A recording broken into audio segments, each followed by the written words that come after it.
Fakta segera terungkap, CCTV di rumah Irjen Verdi Sambo ditemukan.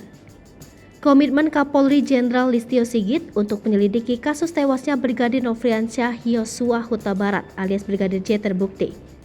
Salah satunya, tim khusus akhirnya menemukan CCTV di rumah dinas kediaman Irjen Pol Verdi Sambo di Perumahan Polri Duren 3, Jakarta Selatan. Tentunya, dengan penemuan CCTV ini akan menjadi salah satu bukti yang ada. Polisi pun berjanji akan membeberkan rekaman CCTV tersebut jika penyelidikan telah rampung. Kadif Humas Polri, Irjen Pol Dedi Prasetyo mengatakan, CCTV itu akan mengungkap peristiwa kasus tewasnya Brigadir J di rumah dinas Irjen Verdi Sambo secara terang benderang. Saat ini, CCTV didalami tim sus untuk merekonstruksi peristiwa yang sebenarnya terjadi. Dedi menjelaskan, hasil pendalaman CCTV oleh tim sus dan akan dibuka hasilnya kepada publik secara utuh. Direktur Tindak Pidana Umum Bareskrim Polri, Brigjen Pol Andi Rian Jajadi mengatakan CCTV itu diperoleh dari beberapa sumber.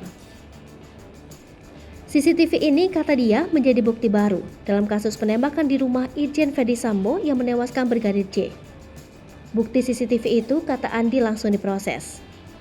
Menurut Andi, CCTV tersebut saat ini sedang dalam proses pemeriksaan di Laboratorium Forensik dan Digital Forensik.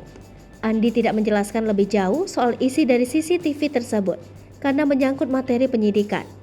Nantinya, kata dia, hasil digital forensik akan disampaikan kepada penyidik. Dari CCTV itu, kata Andi, akan tergambar secara jelas apakah adu tembak dan dugaan pencabulan yang dituduhkan ke Brigadir J benar terjadi atau tidak. Sudah menemukan CCTV yang bisa mengungkap secara jelas tentang konstruksi kasus ini. Dan ini tim dari CCTV ini sedang didalami oleh tim sus. Kita akan menyampaikan secara komprehensif apa yang telah dicapai oleh tim sus yang dibentuk oleh Bapak Kapolri.